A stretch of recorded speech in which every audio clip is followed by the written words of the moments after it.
जय गुरुदेव, जय महाकाल। आज एक किसी कमेंट किया था मेरी वीडियो पर और उसने जानकारी मांगी थी और उसने यह प्रार्थना की थी कि आज के दौर में भी वरदान वाली साधनाएं हैं। तो इस विषय पर मैं यह कहना चाहूँगा कि बहुत से लोग ना तो तंत्र को समझ पाते हैं और ना ही देवी देवताओं के योग्यता को समझ पाते हैं। और रही बात वरदान वाली साधना की, तो जो चीज़ें आज से हजारों वर्ष पहले थी मौजूद, वो आज भी मौजूद हैं। पहली बात तो यह, पहली जानकारी यह है। अब रही बात वरदान वाली साधनाओं की, तो वरदान वाली साधनाएं आज भी हैं और एक साधना नहीं, अनेक साधनाएं हैं। और तंत्र में भी ऐसी बहुत सी साधनाएं हैं, तंत्र में अनेक साधनाएं आती हैं। लेकिन मूल रूप से मैं उस व्यक्ति को यह कहना चाहता हूं कि सबसे पहले तो वरदान समझते क्या हो और वरदान में क्या मांगना चाहते हो देवी देवता से। ये मूल प्रश्न है मेरी तरफ से। ऐसा क्या चाहते हो जो तुम्हें वरदान वाली साधना की आवश्यकता है। और दूसरी बात यह है कि विचार होते हैं यूँ तो अपने अपने, लेकिन मूल रूप से इस वीडियो का मेरा जानकारी देने का यही मकसद है।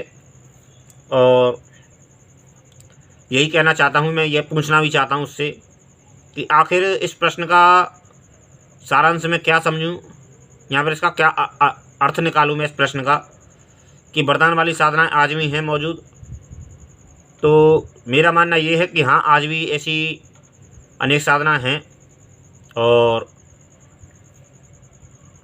प्रत्यक्षीकरण में आती हैं वो साधनाएं अक्सर करके।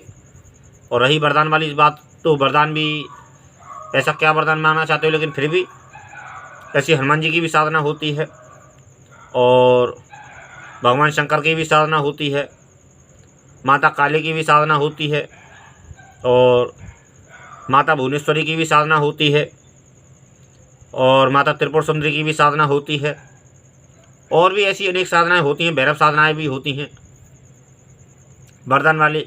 लेकिन आपने यह प्रश्न जो किया है, आमतौर पर प्रश्न ये कहीं ना कहीं तुम्हारे मन में यह कल्पना उठी है, कहीं ना कहीं तुम्हारे मन में यह प्रश्न उठा है क्योंकि तुमने टीवी सीरियलों को देखा है और उसमें वरदान देखे हैं कि वरदान कैसे मिलते हैं, वैसे कैसे वरदान दिए जाते हैं।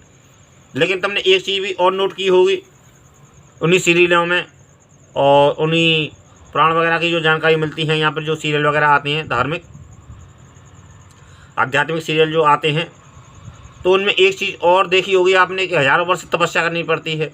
इस बात का भी आपको ज्ञान होगा और नहीं है तो होना चाहिए कि वरदान तो ठीक है, वरदान तो खैर बहुत साधनाएं देती हैं, ऐसी मेरी नॉलेज में है ऐसी अनेक साधनाएं, वो तो ठीक है। लेकिन उसके लिए हजारों वर्ष तपस्या करनी पड़ती है, उनके लिए कितनी कठोर तपस्या करनी पड़ती है, इस बात की शायद नॉलेज आपके दिमाग में है या नहीं है, ये एक अलग बात है। मुझे तो पता नहीं कि आपके दिमाग में ये जानकारी है कि नहीं, लेकिन हाँ, ऐसी कई साधना मेरी नज़र में है। और शिव जी की भी साधना है, माता महाकाली की भी साधना है और भुवनेश्वरी माता की भी साधना है, त्रिपुर सुंदरी की भी साधना है। लेकिन फिर भी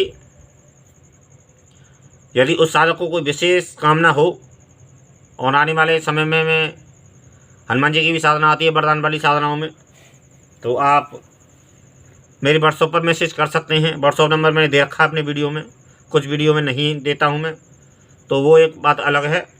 यदि आपको वरदान वाली साधनाओं की कोई विशेष जानकारी चाहिए तो विशेष वरदान चाहिए तो आप पूछ सकते हैं, सलाह ले सकते हैं, मेरे व्हाट्सएप पर मैसेज कर सकते हैं और आप प्रश्न सवाल जवाब कर सकते हैं।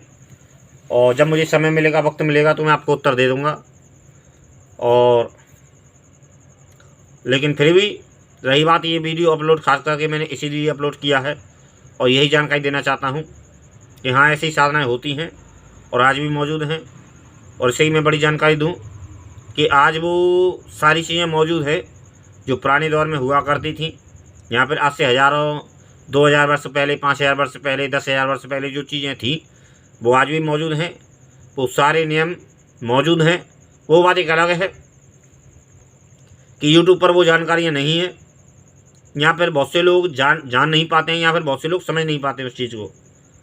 वरदान के रूप में अनेक साधनाएँ होती हैं और वरदान बहुत साधनाएँ देती हैं, लेकिन वरदान मांगने से पहले और वरदान की साधना करने से पहले साधक को बहुत मजबूत होना चाहिए।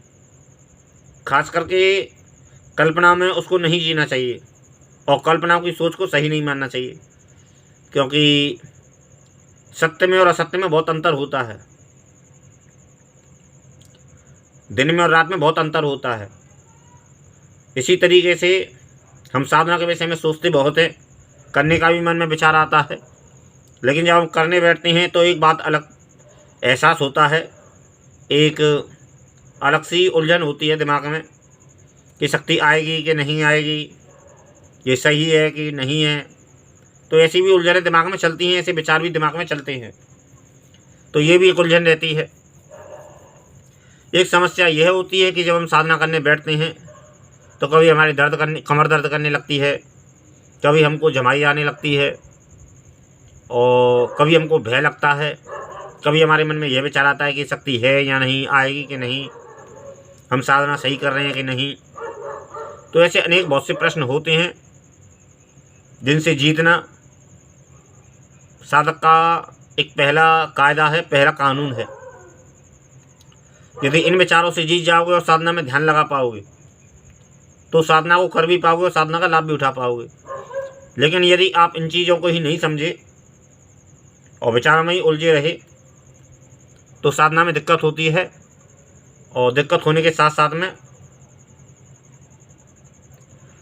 साधना का जो प्रतिशत होना चाहिए 100% जो होना चाहिए परसेंट साधना का ध्यान, वो नहीं हो पाता है। इससे भी साधना में हमको वक्त लग जाता है, जिससे साधक निराश होता है। जबकि हमें इस चीज़ से बचना चाहिए। सबसे पहले किसी भी साधक को या फिर किसी भी व्यक्ति को सही नॉलेज और सही जानकारी प्राप्त करनी चाहिए और सोच समझ के साधना करनी चाहिए, क्योंकि साधना तो जल्दबाजी में होती हैं और ना बिना विचार किए होती हैं।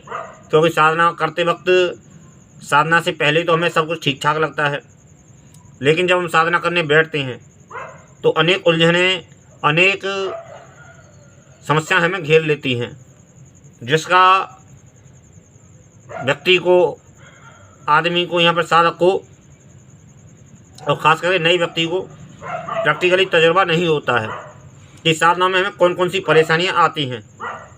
तो इन विषयों का भी प्रैक्टिकल करने से ही जब हम साधना करने बैठते हैं तो हमें बहुत सी चीज़ें हमारे सामने आ जाती हैं।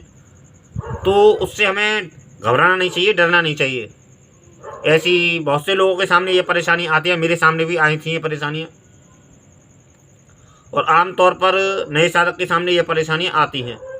खास करके एक जो संसारिक जो हमारा रहन सहन है, यहाँ पर हमारे जो घर के मेंबर हैं, यहाँ पर हम जब साधना करने बैठते हैं तो मन में अनेक विचार आते हैं और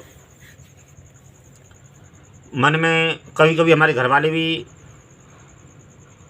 समस्या खड़ी कर देते हैं और जाने क्या क्या कहने लग जाते हैं। ऐसा होता है, बहुत लोगों के साथ में होता है। तो इन चीज़ों से हमें सावधान होना चाहिए। और साधना करते वक्त बहुत सी साधना ऐसी होती हैं कि जिन्हें हम घर में ना करके भी किसी मंदिर वगैरह में मंत्र जाप कर सकते हैं माला से, एकांत स्थान में। ऐसा भी होता है। जो मांत्रिक साधनाएं जो होती हैं वो आमतौर पर इन साधनाओं का कर सकते हैं। और इन साधनाओं की एक बात यह भी होती है कि हम रात्रि में, वैसे बताई जाती है साधना, हम दिन में भी जाप कर सकते हैं और साधना का लाभ हमें पूरा मिलेगा। सवाल केवल एक है, प्रश्न केवल एक है और उसका उत्तर ये है कि पूरे मन से हमें साधना करनी चाहिए। दिन में साधना करने के लिए इसलिए मना किया जाता है कि दिन में व्यक्ति का ध्यान नहीं लगता है, क्योंकि संसार का जो नियम है, या तो हमारा ध्यान सुबह लग सकता है साधना में, या फिर हमारा रात में ध्यान लग सकता है। जब संसार, या तो सुबह, ना तो हमें कोई काम वगैरह की जल्दीबाजी, क्योंकि 7-8 बजे के बाद में हम कोई भी संसार में काम करते हैं तो 7-8 बजे के बाद में शुरू होता है, और रात्रि को 8-9 बजे के बाद में काम समाप्त हो जाता है। तो जब हमारा दिमाग माइंड फ्री होता है तो ध्यान लग जाता है हमारा अच्छा। तो इसीलिए ये चीज़ें बताई गई है सुबह और शाम, सुबह और रात्रि की। लेकिन ऐसी बात नहीं है कि हम दिन में ये साधना नहीं कर सकते, यहाँ पर दिन में हमें मंत्र जाप का लाभ नहीं मिलता है, ये बात गलत है। दिन में भी हमें मंत्र जाप का लाभ मिलता है और उतना ही लाभ मिलेगा। केवल बात आती है ध्यान की, कि हम ध्यान कितना लगा पाते हैं ध्यान साधना में, मंत्र में। तो ये जरूरी जानकारी है।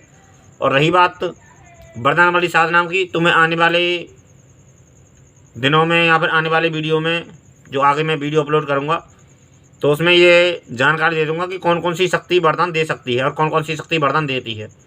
तो आज के लिए केवल इतना ही। जय गुरुदेव, जय महाकाल।